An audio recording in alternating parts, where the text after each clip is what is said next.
Well, one of the things about our program is you really do never know what you're going to get, and that demonstration by Professor was a perfect example. Thank you so much for that, Professor. It was really fascinating. Our next guest is Randy Kearse, who is a motivational author and speaker, motivational speaker and author, and he's been joined by John Shuford also. So we're gonna three of us talk in just a few moments. But I wanted to start first of all by showing you the two books that Randy has written, but also just reading an excerpt from the back of Changing Your Game Plan. Once deemed a menace to society by a judge who sentenced him to 15 years, Randy Kearse served 13 years, 6 months, and 2 days in federal prison. He returned home a new man with a new perspective, a fresh focus, and a strong determination to succeed. In his first book of its kind, Changing Your Game Plan is about the journey of change one must embark on in order to live a life with a positive, productive, and successful life after prison. A no-holds-barred blueprint of how to succeed after one's street game plan fails and leads to incarceration. Within 18 months of his release, Randy Kearse self-published Street Talk, the official guide to hip-hop and urban slanguage. Started Positive Urban Literature Incorporated and myprisonjournal.com. He's also appeared on radio, TV, and featured in numerous print and digital media venues. Thank you, Randy, for joining us. Thank you. First Thank of you. all, Thank you. I met you last summer. I think it was at the August Quarterly. Yes. And Yes. you had your stand-up with your book. Yes. And from then to now, you've been very busy, but I Yes. want to kind of back up and get into this a little bit more and talk about how you started writing these two books. Okay. My writing stems from my term of incarceration. I was incarcerated in 1992 for being involved in a drug conspiracy, and that landed me a 15-year sentence in federal prison. And within that time, I just knew that I needed to do something different with my life, and I started to look at my life and seeing what I can do differently. So I just gravitated towards writing and just trying to plant some seeds for a better future for myself. Now, I talked about the first book, which was Changing Your Game Plan. This is the one that you had when I met you. Right. This one is From Incarceration to Incorporation. That's Yes. an awesome title. Thank you. The Rise and Fall and Rise Again of, and then it's you and another author. Right. Tell me a little bit about this book. From Incarceration to Incorporation is pretty much like the sequel to Changing Your Game Plan, and it takes you through our childhood, me and the other author, J.M. Benjamin, award-winning author, and it talks about the pact that we made while we were incarcerated to come out and do the things that we said we're going to do, be a positive contributor to our community, to start our own businesses, and just to show society that regardless of what mistakes that you have made, that you can come home and do something different with your life.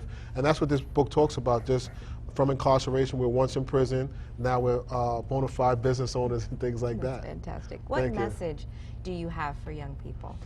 The message that I have for young people is not to get caught up in the matrix. And when I say the matrix, I mean this whole illusion of the streets, this whole illusion of grandiose, ghetto fabulous and street fame and drugs and gangs and stuff like that, because at the end of the day, none of it is worth it. So my message to them is look at my life, see some of the mistakes that I made, and not follow in those same paths and fall victim to the same pitfalls that a lot of them fall victim to. I talk about peer pressure. I talk about the pressure to join gangs, stuff like that, and just basically just trying to show them that there's a better way. So your past experiences enable you to help people. Oh, definitely, definitely. I mean, I've come from the same neighborhoods that a lot of these young people are coming from, and I've been exposed to a lot of the same things that they're being exposed to. So I'm trying to give them, from my experience, how to navigate the pitfalls that I fell victim to, and not for them to fall victim to them. I stress education, because without education, you're not really going to go too far in this life. Accomplished a lot since you've been released from prison. I'm curious as to how your past affects your present and in future. What is the perception that people have when they find out you were in prison? Well, the perception has generally been positive, because people look at what I'm doing now opposed to what I did before. And a lot of times, especially, I tell people it's not how much time I did, it's look at what I did with the time. Right. And that's what's important, because, I mean, when you look at it, you have some people that never been to prison and still not living life to its full potential. That's an excellent point. So what would you consider something that inspires you? When I'm when I do a conference or I do a speech and I'm talking to young people, and after I say, I deliver my speech, that they engage me and ask questions and inquiring about my past and what they can do. Like I had guys come to me and ask how could they quit a gang, or what they suggest the best way to exit a gang. Or when somebody comes to me and says that my book inspired them to change their life around, that's empowering. That really caught me. I want to really quick, I want to look at some of the chapters in your books because they're provocative. Yeah, They are, the journey begins worrying about the wrong things. 40 years old, running out of time. Yeah, we were just talking about that. Now, let me just say, because Sure. at 40 years old, it's harder to start building your life.